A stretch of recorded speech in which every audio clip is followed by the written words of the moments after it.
Common mistakes cashiers make on a register and how to avoid them. Let's get into it, but before we do, make sure you guys like, comment, and subscribe to your girl's channel because we're on a road to 10K. Let's get it!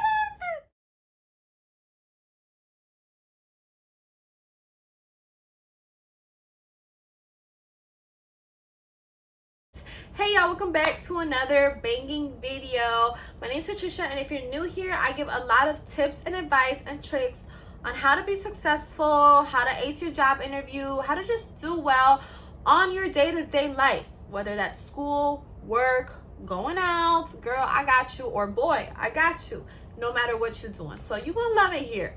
Make sure you hit that subscribe button. Anyways, in today's video, like I said in the beginning, and we're moving fast here because I know some of y'all just want to get to the juicy part, okay? So I'm going to be talking to you guys about some of the most common mistakes cashiers do.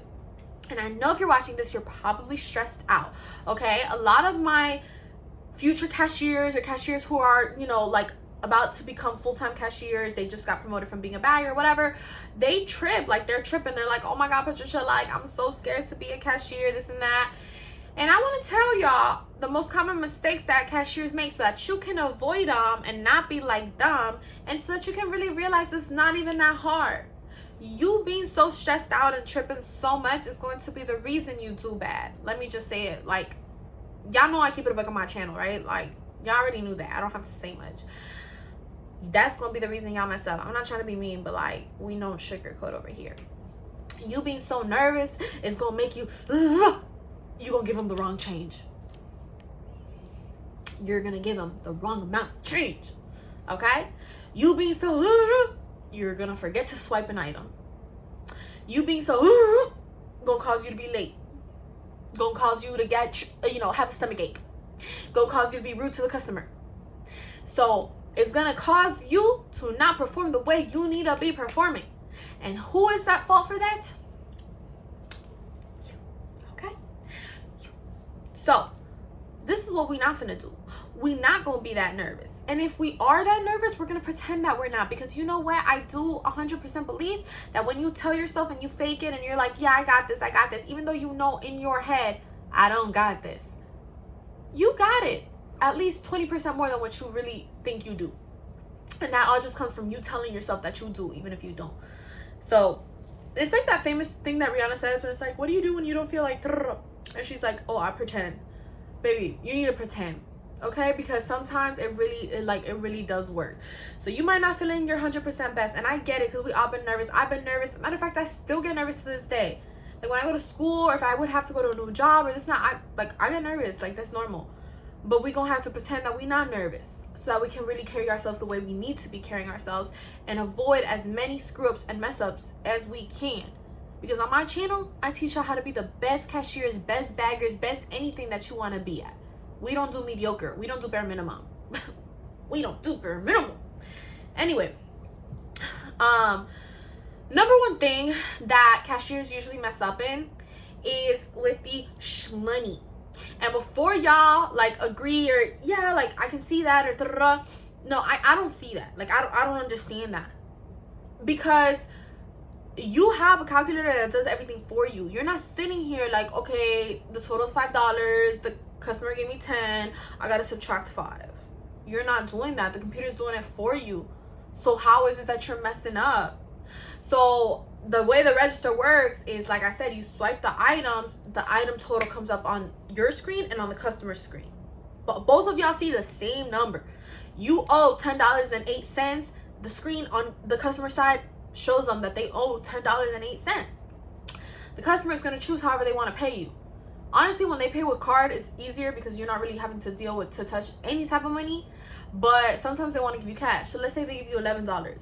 Then you put in the system $11. And the customer can see that you put $11. You can see that you put $11, like everything.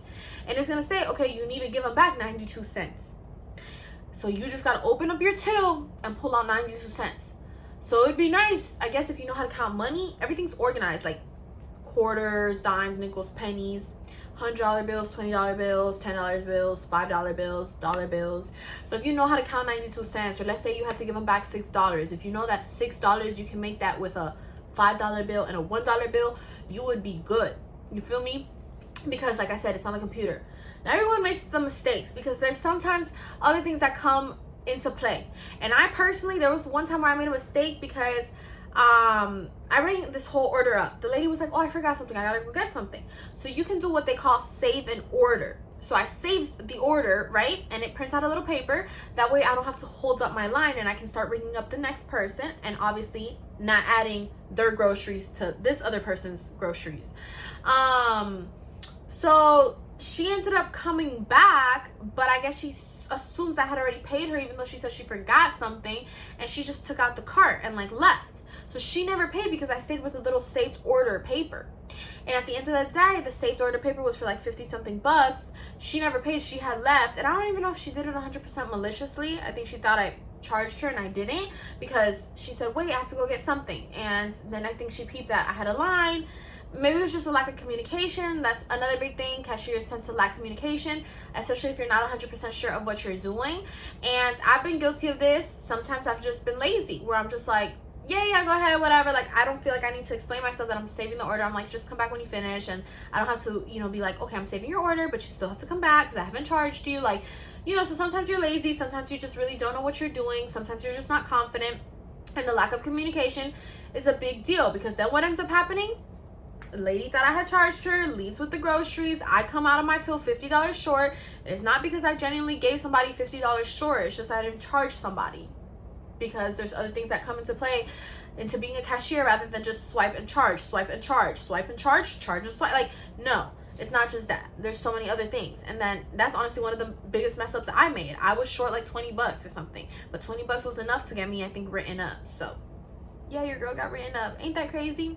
Nobody's perfect. I'm not perfect. So I know a lot of you guys, not for nothing, but I know a lot of you guys idolize me, or like, wow, she's like such a good, pharmacy tech or like cashier. And I've made these same mistakes that you guys are worried about, and I'm still standing strong in the company, and I defended myself, and I worked my way up, and I bounced back after every single mistake that I made. So if I could do it, you guys are more than capable of doing it as well, because there's nothing that separates me and you. Okay, there's nothing, just this camera as to the reason why we're not together. But I'm just a normal person just like you, and if I can do it, you can do it, because I don't have no type of like, I'm not no type of mathematician. I was failing math in school. I don't have a strong math base. So this has nothing to do with like, oh, she's so smart or this and that. No. It's just anybody can do it. So like, I really feel that way. I think if you tell yourself I can do it, you can really do it. Another mistake, which is not like a super big mistake, but like things that really cashiers need to be doing, there's like a list. Like, you got to make sure your register is clean. You got to make sure like your register, the candies are always stocked up and this and that. And a lot of times cashiers don't do that, and that's just a common mistake. And the way to avoid that is to just constantly wipe down your register. Like, you shouldn't wait till it gets super dirty to fix it. It's like they say, like, when your hands feel a little bit sticky, you should be washing them. You shouldn't wait till your hands are covered in dirt for you to be like, wow, I really gotta wash them. So constantly be washing your hands, constantly be cleaning, I'm saying, your cash register, your area. Make sure your candies are stocked. It's not your responsibility to go get them from the shelves or this and that, but if you see that you're running low on Hershey's, maybe say something to the team leader. Because what I notice a lot is that sometimes they put a lot of pressure on the cashiers, but then these managers don't be doing nothing. So call them out on their stuff. Hey, are you the person responsible for the candy? My aisle has, no candy. Can we, and that way you're also known as the person who always has, the best candy in the register, the best, like, you want to be the best, like, cashier, like, really, or if you're a bagger, you want to be the best bagger. You want to be the best at whatever you do. So make sure, these are some things that, like, you can really be avoiding to do it. Also, I'm not gonna lie, because this one got me. And I felt so stupid, and I was like, never again. And I learned it not just for work, I learned it for outside of work as well. You know what I'm saying? You're not finna do this to me ever again. But there's, like, at least at my store, like, there's like scammers and things like that come into the store. And you gotta understand that you're not always gonna deal with people who have your same heart or just a good heart in general. So I remember it was like these group of boys, whatever. They would do this every once in a while. I was new to the store, so I didn't know who these boys were or anything. And it was just one boy that came into my line. He gave me some fake money. That's really what the story comes down to. He was trying to distract me, telling me how beautiful I was and this and that. Nobody else was in my line. So, like, a big mistake cashiers do, and, like, because I'm guilty, is you get carried away with the conversation. First of all, if you get carried away with the conversation, it affects how you work. It affects the other people in line. I'm not telling you to not have a conversation with people, because there's good and there's bad. And for the good people, like, they do deserve a conversation. And you can have that. And I'm sure you want to have that. You want to make time go quicker and this and that. Okay. But you should not be sitting here and having 10-minute conversations with every single person that comes into your line, number one. And number two, especially, like, somebody who's just really trying to talk to you to distract you. It's not really a meaningful conversation. It's just to tell you how beautiful you are, and then you're not even paying attention to the fact that, like, you're getting fake money, or that they're trying to steal something, or things like that. You know what I'm saying? We all make the mistake. I made the mistake. Nothing happened. It's okay. If somebody were to steal something, I also, like, that's not even a mistake. Like, that's just out of my hands. You didn't pay me to be a security guard. You did not pay me to be a security guard. Okay? So, I'm going to take myself back to the register, because that's what I am, a cashier. I deal with cash. He don't got no cash. That's why he's stealing, because he don't got no cash. So, y'all deal with that. You know what I'm saying? Y'all deal with that. Y'all hire some type of security. Y'all want to be the security yourselves, okay? Because, shit, if I was getting paid 6 figures, maybe I'd have a little bit more of, like, you know, toughness in me. But to be getting, you know, like, no. Cashiers, you're definitely, like, responsible just to, like, charge people. And, like, don't overplay your part, because even though be a bomb-ass cashier, yes, but don't overplay your part in terms of, like, because honestly, it just becomes annoying. That's what it is. So, like, a big mistake people do is, as a cashier, they think that they're the managers of the store, and you're just a cashier, but you think you're a manager of the store. They're never going to promote you, because it's like you're doing too much. Like, yes, be an awesome cashier, but just know your limits, know your boundaries, know when to stop, when that's it. Like, you know what I'm saying? I'm a cashier. Like, I'm doing the best I can as a cashier. Why are you trying to carry the whole store on your back? Somebody finna call you out for that, and it's not going to be a good look on you. Mark my words. I'm speaking as an experienced cashier. Anyways, y'all, honestly, that, like, wraps up today's video. If y'all want to see a part 2, go ahead and let me know, because I'm down to do more videos like this, and I just really want to open your eyes and, like, you know, let y'all know what's up. So keep me posted if you guys want to see another video like this. But thank you guys so much for tuning in. Don't forget to like, comment, and subscribe, because I got some exciting content coming soon, and I'll see you on my next video. Bye.